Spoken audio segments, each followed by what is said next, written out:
Bueno, y tenemos en línea telefónica directa en este momento a César Vidal. Un gusto saludarte, César. Igualmente, Óscar. Mucho gusto en saludarte. Bueno, César, estamos comentando con los televidentes y también con los radioescuchas sobre cuando llega este tiempo tan especial de las fiestas y que va a comenzar un nuevo año, aparecen los agoreros, los adivinos, diciendo qué debemos hacer para que nos vaya bien el próximo año. Y bueno, ayer decían de tener monedas chinas, miel, manzana verde. Hoy se refieren a los colores. Estoy hablando del nuevo Herald, ¿eh? Y también, sí. Por ejemplo, por mucho tiempo, César, el canal 23 y 51 había erradicado de su programa todo lo que es adivinación y lo que estamos hablando, y sin embargo ahora lo han vuelto a incorporar. ¿Qué puede decirnos sobre esto? Que la gente confíe en este tipo de cosas. Bueno, en primer lugar hay que señalar, por la referencia que hacías a los medios de comunicación, que los medios de comunicación muchas veces son menos fiables de lo que la gente se piensa. Es decir, que en un momento determinado, simplemente por comerciar, simplemente por ingresar dinero en sus arcas, simplemente por aumentar los ingresos de ese mes, se presten a una superstición como es la adivinación, es lamentable. Es decir, en última instancia, hay cosas que un medio de comunicación serio nunca debería permitirse, de la misma manera que, por ejemplo, no se permite anunciar medicinas milagro que no se corresponden con la realidad, o tratamientos médicos que no se corresponden con los resultados. Y en el caso de la adivinación, eso es todavía peor.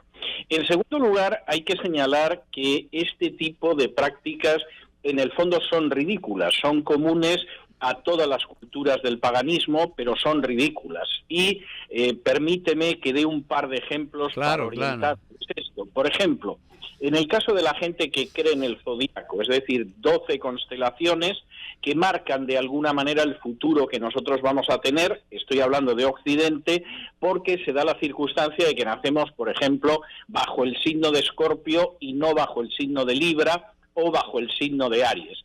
Eso es en Occidente.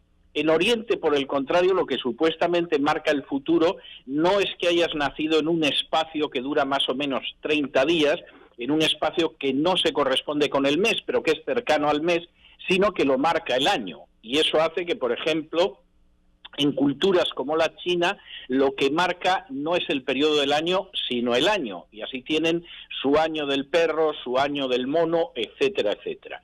Esas constelaciones y esos años se supone que marcan nuestro carácter. Yo personalmente tengo serias dudas, y aunque no fuera creyente tendría serias dudas, porque, por ejemplo, en Occidente uno puede ser un Tauro, el signo del toro, y al mismo tiempo ser el perro en Oriente. Y, en fin, no hace falta ser un genio para darse cuenta que un toro y un perro se parecen bastante poco. Pero además, para terminarlo de estropear, por decirlo de alguna manera, las 12 constelaciones que supuestamente rigen cómo nos movemos en este mundo desde el momento en el que nacemos bajo el signo de una constelación, en realidad sabemos ahora que son 13 constelaciones.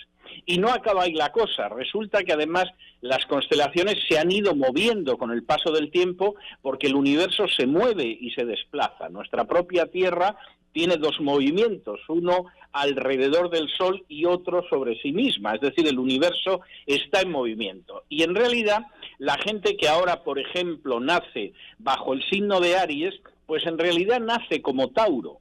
Y aquella gente que nace como Tauro, en realidad nace como Géminis, es decir, que ni siquiera es un problema. Hay un desplazamiento de las constelaciones, con lo cual hay un tremendo problema.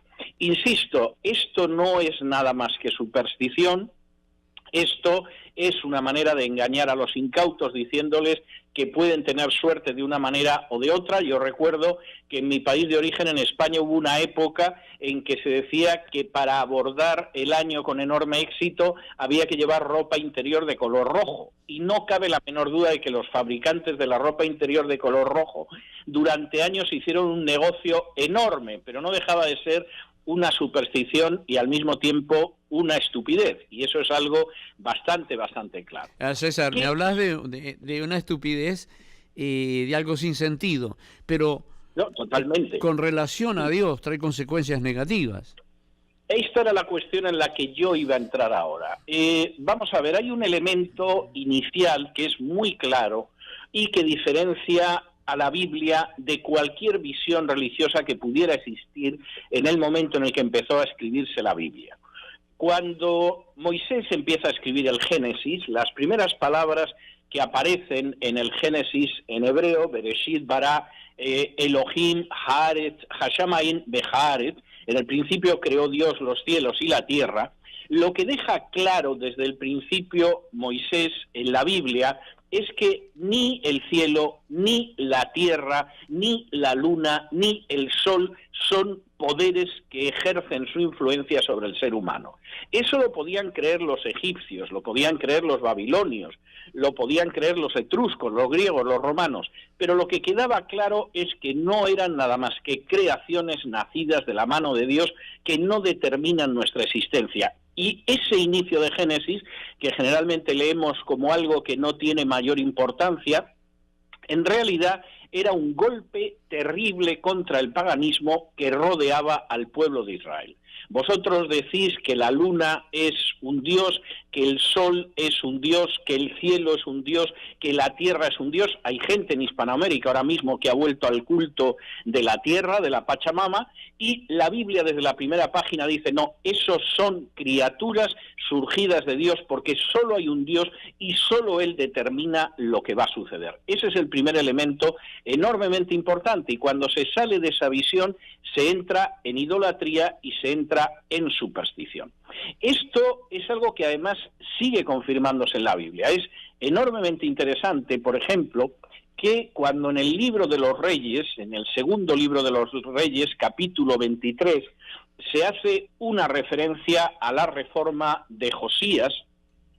La reforma de Josías inmediatamente es acabar con la idolatría y se nos dice que quemó las imágenes que había, por ejemplo, de Asera, que era una diosa celestial, del ejército de los cielos, y en un momento determinado dice que acabó totalmente con aquellos sacerdotes idólatras que quemaban incienso a Baal, al sol y a la luna, a los signos del zodiaco y a todo el ejército de los cielos. Es decir, esta es una forma de idolatría, por supuesto que provoca la ira de Dios y por supuesto que es algo que está muy lejos de esa cosmovisión que aparece en la Biblia, en la cual confiamos en Dios para que nos lleve como un pastor, como señala por ejemplo el Salmo 23, y no se nos ocurre en absoluto estar pendientes del sol, de la luna, de los signos del zodiaco o de determinadas supersticiones para salir del año y entrar en el año próximo. ¿Qué le dirías, César, a las personas que nos están escuchando en este momento y de pronto tienen en su casa cuarzos o practican este tipo de ritos? Bueno, yo creo que es obvio. Lo que tienen que hacer es desprenderse de ello. Primero, en términos científicos eso no te hace ningún bien. No es como tener un humidificador de aire, que el aire lo hace húmedo y respiras mejor. Ahí puede haber una base científica, ¿no? Usted hace que el aire sea más húmedo. Pero si usted tiene en su casa una pirámide, un cuarzo, en fin, cualquiera de estas cosas, eso en absoluto ayuda espiritualmente. Eso es una forma de superstición y como tal desagrada profundamente a Dios. Esa sería la primera parte. La segunda parte es que efectivamente si siente ansiedad, si siente inquietud, si se encuentra mal, si está en una situación difícil, que acuda realmente a Dios, que es el único que le puede ayudar. Muchas gracias, César, por tu participación, siempre muy precisa. Te agradecemos de corazón de ser parte de Ondas de Amor. Muchísimas gracias a vosotros y que tengáis, eso sí os lo deseo, una salida muy buena y una entrada muy buena de año. Bueno, un abrazo. Un abrazo muy fuerte.